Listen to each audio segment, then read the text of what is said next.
ओम शांति। 16 जनवरी 2024 की साकार मुरली।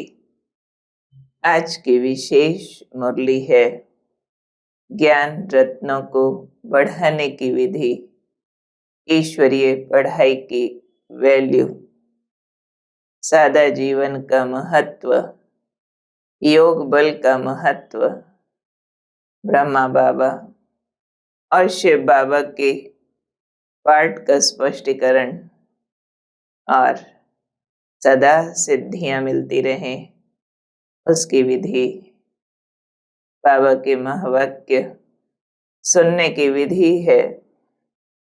आत्मा समझ, परमात्मा बाप से सुनना हम सब पर बार बार देहभान अपनी चादर डाल देता है। इसलिए चलिए उतार दें इस देहभान की चादर को, ज्योति बिंदु आत्मा स्वरूप देखें कैसे देह के भीतर अमर बिंदु चमकता हूँ। अपने प्रकाश से इसको जीवित करता हूँ। मैं ज्योति बिंदु आत्मा ईश्वर की रचना हूँ। वो निराकार हैं, परम ज्योति बिंदु हैं, परम धाम के बेहद घर में जगमगाते हैं।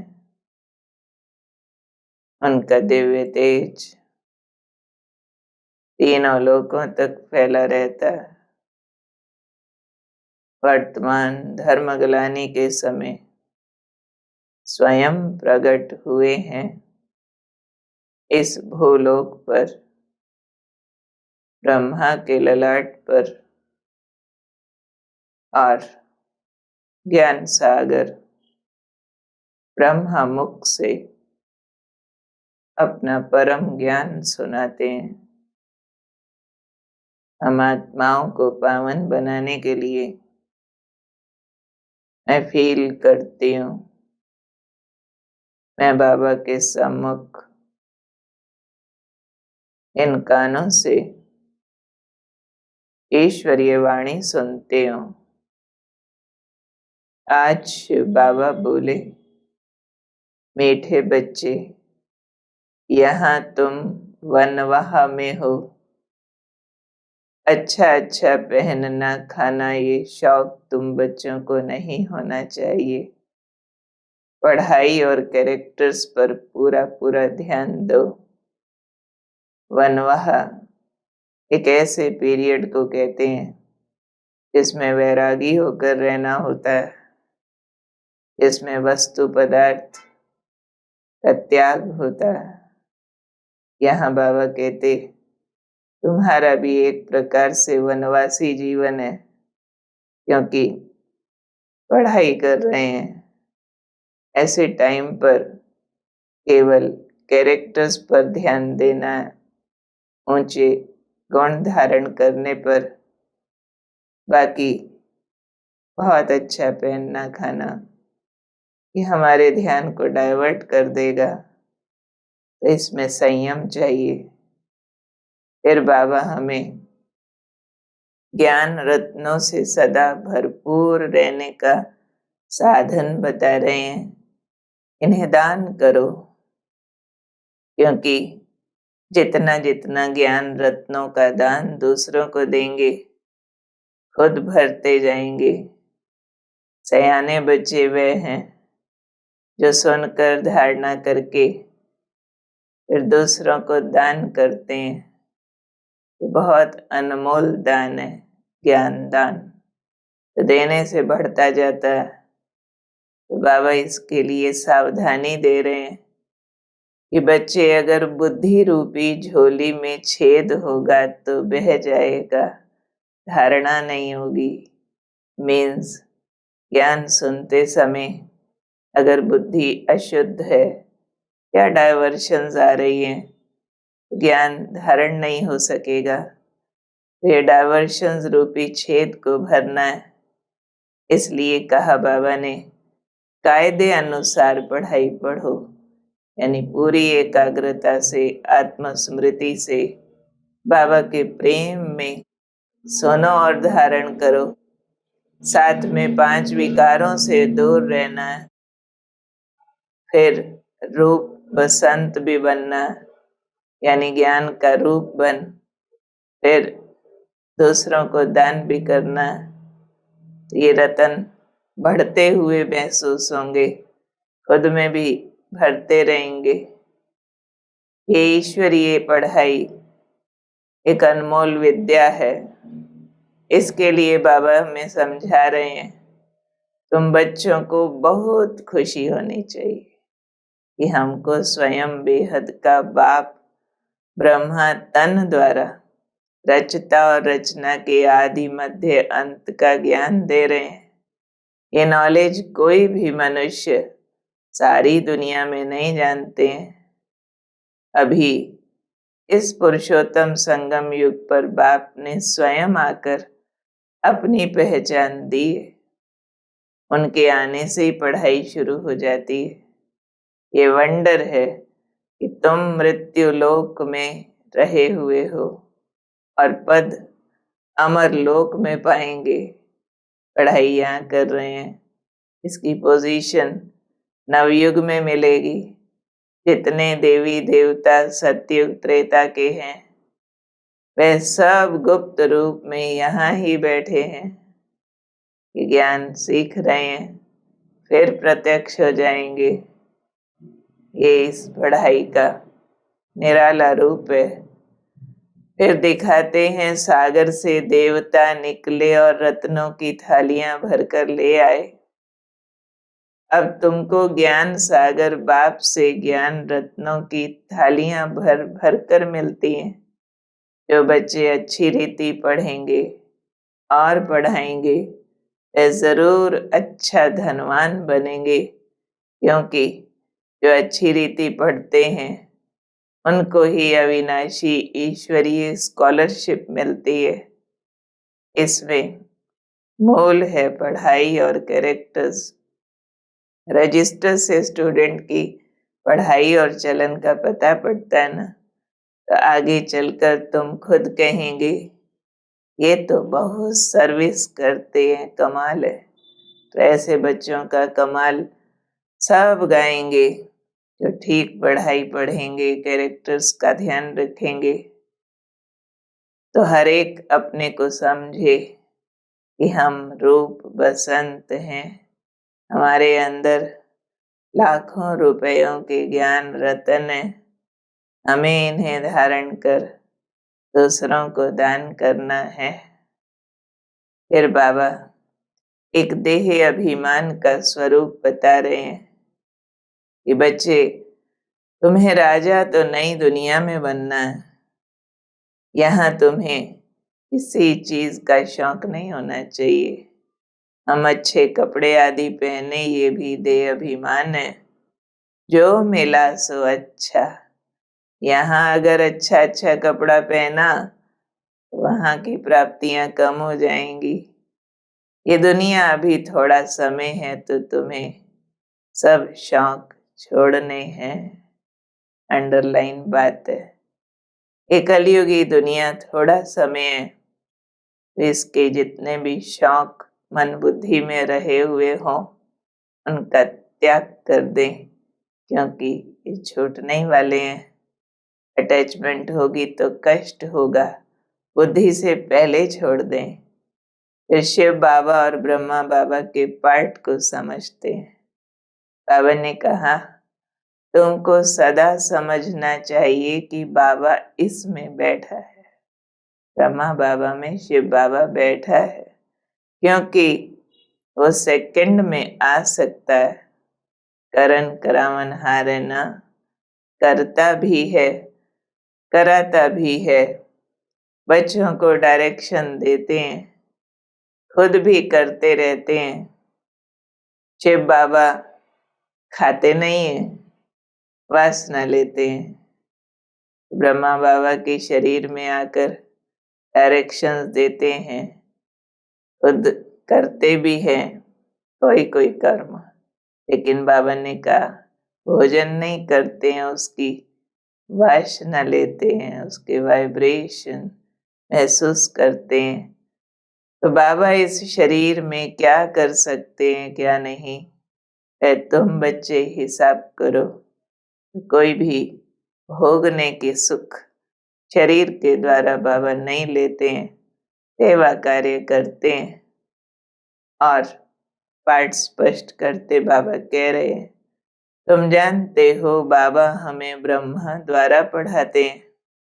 ये है भाग्यशाली रथ गौमुख, परंतु बाबा तुम बच्चों को कहते हैं ये पक्का याद रहे कि शिव बाबा हमको श्रृंगारते हैं। शिव बाबा को याद करने में ही बहुत फायदा है। सतगुरु एक शिव बाबा ही है, उस पर तुम्हें बलिहार जाना है। ये भी तो उन पर बलिहार गया न ब्रह्मा बाबा। ये पहले विनाशी रत्नों का जौहरी था, अभी अविनाशी रत्नों के जौहरी बने। परंतु तुम सौदा तो बेहद के बाप शिव बाबा से ही करते हो, जो बड़ा सौदागर जादूगर रत्नागर है। तो ध्यान देना दोनों के विचित्र पाठ पर। ब्रह्मा बाबा का पाठ क्या है, शिव बाबा का पाठ क्या है। ब्रह्मा बाबा शिव बाबा का रथ है और शिव बाबा उनमें प्रवेश करके हमें ज्ञान देते हैं, पावन बनाते हैं, खाते पीते नहीं है। फिर बाबा योग बल का महत्व समझा रहे हैं कि तुम अभी सतयुगी बगीचे के फूल खुशबूदार देवता बन रहे हो, इसलिए कांटों में मोह क्यों होना चाहिए। कांटे यानी जिनमें विकार हैं। तुम अपने को बिंदु आत्मा समझो और माम एकम, एक मुझे ही याद करो, तो तुम्हारे विकर्म विनाश होंगे। तुम जब योग में रहेंगे तब मीठा बनेंगे। योग से ही कशिश होगी। जब तक कट यानी जंक नहीं निकली होगी तो किसको भी तुम्हारी कशिश नहीं होगी। तो जंक है 5 विकारों की, तो जितना उतरेगी उतना आत्मा का अट्रैक्शन बढ़ता जाएगा। योग की ताकत से ही तुम कल्प कल्प स्वर्ग की स्थापना करते हो। तुम विश्व के मालिक बनते हो। फिर आज प्यारे बाबा ने एक वंडरफुल चीज बताते उसका महत्व बताया है। ये जो सीढ़ी का चित्र है बहुत वंडरफुल है।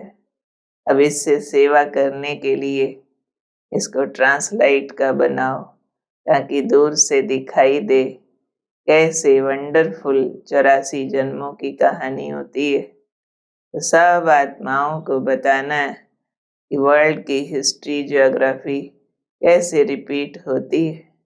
धीरे धीरे नंबरवार सब जानते जाएंगे। तो सबका जानना बहुत महत्वपूर्ण है, क्योंकि अपने कर्म गति को जान जाएंगे, अपने असली पिता को जान जाएंगे, बहुत सारे दुख समस्याओं से मुक्त हो परम सुख को पाएंगे। आज बाबा हमें विशेष सिद्धि स्वरूप का वरदान दे रहे हैं। तो चलिए बाबा से वरदान लेने के लिए उड़कर चलते हैं सूक्ष्म वतन की ओर। सूर्य चंद सितारों से पार, नीले आसमान से पार, सफेद चांदनी के बादलों का वतन, यहाँ फरिश्ते निवास करते हैं और सामने उपस्थित है फरिश्ता रूपधारी ब्रह्मा बाबा। उनके मस्तक में सर्वशक्तिमान शिव बाबा। देखते हो अपने को उनके सामने प्रकाशमयी काया में। बाबा के नयनों से शक्तियाँ निकल निकल कर मुझ में समा रही है। वरदान मिल रहा है। बच्चे बातों रूपी बादलों को देख घबराने के बजाय सेकंड में क्रॉस करने वाले सिद्धि स्वरूप भव। तो कई बच्चे बातें बनाने में बहुत होशियार हैं। ऐसी बातें बनाते हैं जो सुनते ही बाप को भी हंसी आ जाती है, लेकिन दूसरे प्रभावित हो जाते हैं। ये अनेक प्रकार की व्यर्थ बातें व्यर्थ रजिस्टर का रोल बनाती रहती हैं। इसलिए तीव्र उड़ान भरो, इनोसेंट बनो। यानी बातों की चुस्ती, बातों का बड़ा रूप बनाना वो ना हो। बाप को देखो, बातों को नहीं। ये बातें ही बादल हैं। इन्हें सेकंड में क्रॉस करने की विधि से सिद्धि स्वरूप बनो। बातों को नहीं देखना, बाप को देखना। उससे हर कर्म में सफल होने वाले सिद्धि स्वरूप हो जाएंगे। स्लोगन: किसी भी बात में क्वेश्चन उठाना अर्थात व्यर्थ का खाता प्रारंभ होना। तो प्रश्नों से बचना है। जानकारी के लिए लेना अलग बात है, लेकिन हर एक बात में डाउटफुल हुए रहना या फिर असंतुष्ट हुए रहना वो व्यर्थ संकल्पों और कर्मों का खाता खोल देता। उससे बचना है। आज हम होमवर्क लेंगे। ये अंतिम जन्म है। जैसे कि हम वनवासी हैं, इस कलयुगी दुनिया के कोई भी पहनने खाने के शौक नहीं रखने हैं और योग बल जमा करके नई दुनिया की स्थापना में बाबा का मददगार बनना और अविनाशी ज्ञान रत्नों से अपनी झोली भरने के लिए बुद्धि की शुद्धि का ध्यान रखते 5 विकारों से दूर रहना, ताकि झोली में छेद न हो जाए। और सिद्धि स्वरूप बनने के लिए व्यर्थ से इनोसेंट बातों के बजाय बाप को देखते रहेंगे बार बार।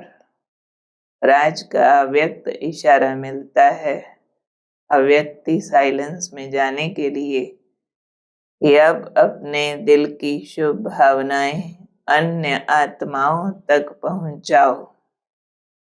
इसके लिए साइलेंस की शक्ति चाहिए।